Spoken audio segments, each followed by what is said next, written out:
الحمد لله نحمده ونصلي ونسلم على رسوله الكريم أما بعد فأعوذ بالله من الشيطان الرجيم بسم الله الرحمن الرحیم۔ عید گزرنے کے بعد جن کاموں سے بچنا بھی چاہیے ان میں ایک جو ہے حد سے بڑھ جانا، یعنی کہ جس کو اسراف بھی کہا جاتا ہے۔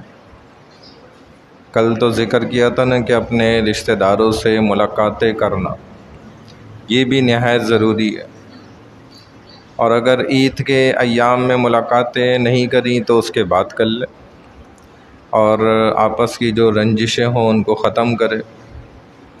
دوسرا عمل یہ ہے کہ اسراف سے اور حد سے تجاوز کرنے سے اپنے آپ کو بچائے۔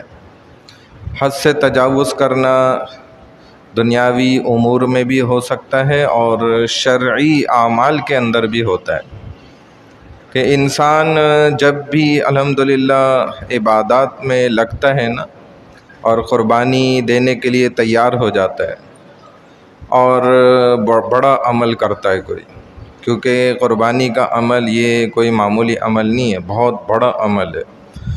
ہم تو اس کا اندازہ نہیں لگا سکتے، کیونکہ بعض لوگ ایسے نرم دل کے مالک ہوتے ہیں کہ وہ ایک مرغی کو بھی قربان ہوتے ہوئے نہیں دیکھ سکتے، جائے کہ وہ کسی بکرے دمبے یا بڑے جانور بیل اونٹ کو قربان ہوتا ہوا دیکھ لیں، ان سے یعنی کہ برداشت نہیں ہے، ان کے اندر یہ صلاحیت نہیں ہوتی۔ ایسے ہم نے مردوں کو بھی دیکھا، چنانچہ جب ان کی قربانی ہوتی ہے تو وہ ہٹ جاتے ہیں، چھپ جاتے ہیں اور اپنے بچوں کو آگے کر دیتے ہیں، بھائی آپ جو ہے نا سنبھال لو۔ اور پھر ایسا انسان ہی اس دکھ کو اور اس صبر کو، اس برداشت کو سمجھ سکتا ہے کہ جو حضرت ابراہیم علیہ السلام نے اسماعیل علیہ السلام کے اوپر اپنا یہ گھٹنا ان کی پشت پہ رکھ کے جو دبایا ہوگا، اور جو بالوں سے پکڑا ہوگا ایک ہاتھ سے، اور پھر اگلے ہاتھ سے جو چھری ایسے کر کے پھیری ہوگی، تو وہ کیا برداشت ہوگی کہ وہ ایک جانور کا تڑپنا وہ کیسے لاتے چلا دیتا ہے، تو اسماعیل کا کٹنا، اس کے لیے ان کے ہاتھوں کو بھی باندھ دینا۔ ابراہیم ان کے سگے والد ہیں، وہ بھی اتنے بڑھاپے میں، تو وہی انسان سمجھ سکتا ہے کہ یہ کیسی تکلیف ہوگی جو ایک جانور کو ذبح ہوتے نہیں دیکھ سکتا۔ تو ایسی قربانی دینے کے بعد اب شیطان اپنا کام جو ہے نا وہ تیزی سے شروع کرتا ہے کہ بھائی اب اس نے اتنی بڑی قربانی دی ہے، اس کے تو کتنے گناہ معاف ہو گئے، حالانکہ میری تو سالوں کی محنت تھی وہ ایک جھٹکے میں ضائع ہو گئی۔ ان کو پتہ نہیں کس مولوی نے پٹی پڑھا دی یا سکھلا دیا، انہیں سمجھا دیا کہ بھائی دیکھو سنت کے مطابق تم نے عید گزارنی ہے اور حدود سے آگے نہیں بڑھنا، نہ دنیاوی امور کے اندر نہ شرعی اعمال کے اندر۔ چنانچہ اس نے بھرپور اس پہ عمل کرتے ہوئے اس کا مظاہرہ کیا اور عبادات ماشاءاللہ کئی ساری اس نے اکٹھی کر لی۔ اب شیطان کو کیا افسوس لگ جاتا ہے کہ یار یہ کیا ہو گیا، میں نے تو پورا سال محنت کی تھی، کیسے کیسے اس سے گناہ کرائے اور کیا کچھ کرایا، اور ایک جھٹکے میں اس نے جو ہے مولویوں کی باتوں میں آ کر اور کتنا بڑا کام کر کے چلا گیا۔ ابراہیم علیہ السلام کو بھی تو اس نے کتنی جگہ 3 دفعہ روکا تھا نا، تو انہوں نے کنکریاں ماری تھی۔ ابھی ماشاءاللہ ہمارے مسلمان حاجی حضرات بھی کیسے کیسے جذبات میں آ کر کوئی جو ہے بولنگ کے سٹائل میں مار رہا ہے، تو کوئی جو ہے جوتا اٹھا کے کیسے مار رہا ہے، پتہ نہیں کیسے کیسے۔ ہم نے خود بھی دیکھا کہ ایسے جذبات سے ماشاءاللہ وہاں پر مار رہے ہوتے تھے، لیکن ہم دل میں سوچتے تھے یار جا کر تو آپ نے اسی کی پیروی کرنی ہے، اصل داتا اور دیوتا تو یہی ابلیس ہی ہے نا، اسی کے نقش قدم پہ الحمدللہ چل رہے ہوتے ہیں پورا سال، اور اگر توفیق مل جاتی ہے تو ایسے اس کو سب کے سامنے لتھاڑتے ہیں اور مارتے ہیں کہ جیسے اب یہاں سے جانے کے بعد تو اس کی بات انہوں نے سرے سے ماننی نہیں ہے، لیکن وہ اسی کی پیروی ہو رہی ہوتی ہے پھر دوبارہ۔ بہرحال تو اسی طرح شیطان پریشان ہوتا ہے کہ یہ کیا کر دیا ان لوگوں نے، ایک ہی جھٹکے میں اور ایک ہی عید کے دن انہوں نے اتنی بڑی قربانی دے دی اور سارے گناہ جو ہے اپنے ایسے معاف کرا لیے. اب یہ تو بڑا غلط کام ہو گیا. اسی لیے کسی نے خواب میں دیکھا نا، پتہ نہیں یہ سچی بات ہے یا جھوٹی ہے، لیکن سن کے ایسے ہی لگتا ہے کہ یہ حقیقت ہے. تو اس نے خواب میں دیکھا کہ شیطان بڑا دبلا پتلا کمزور ہو گیا نا. تو اس نے اس سے پوچھا، اس شخص نے، کہ بھائی کیا ہو گیا، خیریت ہے؟ جیسے کوئی ہمیں بھی تندرست آدمی نظر آئے، پھر وہ اگر کمزور ہو جائے تو ہم بھی کہتے ہیں بھائی خیریت ہے، آپ بڑے کمزور نظر آ رہے ہیں، ٹھیک، طبیعت تو صحیح ہے. تو اس نے بھی پوچھ لیا، بھائی شیطان صاحب کیا ہو گیا، خیریت ہے؟ آپ بڑے کمزور، لاغر، دبلے پتلے نظر آ رہے ہیں.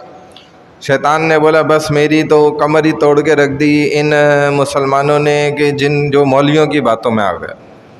مولویوں نے ان کو جب سے توبہ کا سکھلا دیا نا معاملہ، توبہ کا بتا دیا انہیں کہ اللہ تواب ہے، غفور الرحیم ہے، خوب معاف کرنے والا، توبہ قبول کرنے والا. تو جی میری تو سالوں کی اتنی ایڑی چوٹی کا زور لگا کے محنت کر کے ان سے جو اتنے گناہ کرائے تھے وہ انہوں نے توبہ کر کے معاف کرا لیے. اب میں اسی غم کے اندر نا کمزور ہو گیا. لیکن میں آپ کو اب ایک بات بتا دیتا ہوں کہ میں بھی کسی سے کم نہیں.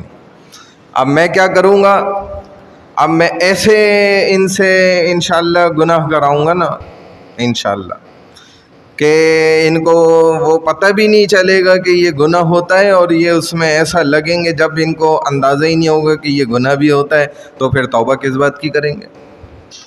توبہ تو اس عمل سے انسان کرتا ہے نا کہ جس کے متعلق اسے پتہ چل جاتا ہے کہ یار یہ گناہ ہے، یہ غلط کام میں کر رہا ہوں.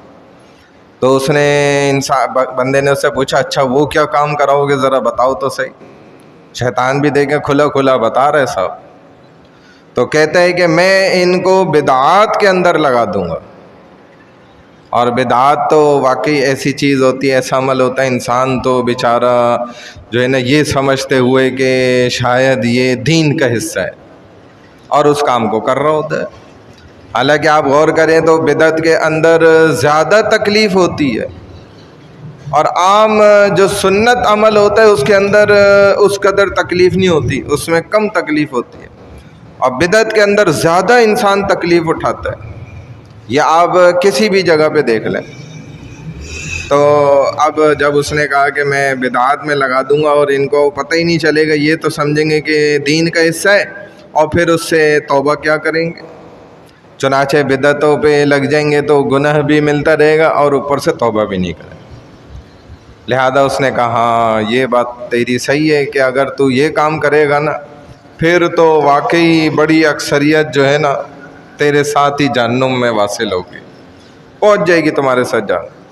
تو بہرحال انسان کو چاہیے کہ حدود سے تجاوز ہرگز نہ کرے. اب قربانی ہوئی ماشاءاللہ جی، اب کیا کر رہے ہیں، پارٹی ہو رہی ہے جی، اور پارٹی کے اندر بھی ماشاءاللہ سے جو ہے نا غیر شرعی سارے کام ہو رہے ہیں. مرد نہ محرم عورتوں کے ساتھ جو ہے نا بالکل مکس گیدرنگ ہے، اور جی ٹکا پارٹی اور فلانا بوٹی پارٹی یہ چل رہی ہے، اور میوزک لگا ہوا ہے اور ڈانس ہو رہا ہے قربانی کے گوشت کا. یہ سب ہو رہا ہے، آپ کو بھلے نہ دیکھ رہا ہو لیکن ہمیں پتہ ہے یہ سب چل رہا ہے. بڑے بڑے جو ہے نا ریسٹورنٹس کے اندر وہ جی اپنا گوشت پہنچا دیا ہے، اور جی وہ تیار ہو جائے گا اتنے بجے. اچھا کتنے بجے آپ کی پارٹی شروع ہوگی؟ جی اتنے بجے پہنچنے شروع ہو جائیں گے مہمان، اور جی فل ڈسکو سسٹم لگا ہوا ہے، اور ڈی جے سسٹم بولتے ہیں نا اس کو، میوزک کا جو وہ بھی بج رہا ہے. اور یہ ایک عجیب طوفان بدتمیزی اور بے حیائی اور فحاشی جو ہے نا وہ کالے قربانی کے گوشت پہ ماشاءاللہ ہو رہی ہے. دیکھیں تو یہ کیا ہے، حدود سے آگے بڑھ جانا، حد سے آگے بڑھنا. اللہ کو یہ اعمال بالکل ہرگز پسند نہیں. اس لیے انسان کو چاہیے کہ اپنی جو دنیاوی اعمال بھی ہیں اور شرعی حدودیں بھی ہیں اس کے اندر رہتے ہوئے خوشی منائے. کیونکہ جب بھی انسان کی عادت ہے کہ وہ خوشی مناتا ہے نا پھر وہ حد سے آگے ضرور بڑھ جاتا ہے، اور غم کے اندر بھی ایسے ہی ہوتا ہے. تو حد سے آگے بڑھنا یہ غلط ہے. اللہ نے جس قدر حد تک خوشی دی ہے اسی حد تک اس کو اعتدال کے ساتھ جو ہے نا کرنا. یہ اللہ کے رسول صلی اللہ علیہ وسلم نے ہمیں سکھلایا اعتدال کا راستہ۔ آپ کو وہ عمل ہرگز پسند نہیں ہے جس میں بے اعتدالی ہو جائے، یا جس کے اندر بس ایک دم آپ کھڑے ہوئے ماشاءاللہ 10 دن خوب عبادت کی، پھر بقیہ پورا سال کے 350 دن یا 59 دن وہ بچے 55، تو اس کے اندر آپ نے بالکل کوئی عبادت میں ہی نہیں کھڑے ہوئے، کوئی عمل ہی نہیں کرا، تو یہ اللہ کے رسول صلی اللہ علیہ وسلم کو پسند نہیں۔ تبھی آپ نے فرمایا کہ وہ عمل جو روزانہ ہے بھلے تھوڑا ہے وہ مجھے پسند، استقامت ہو اس عمل کے اوپر۔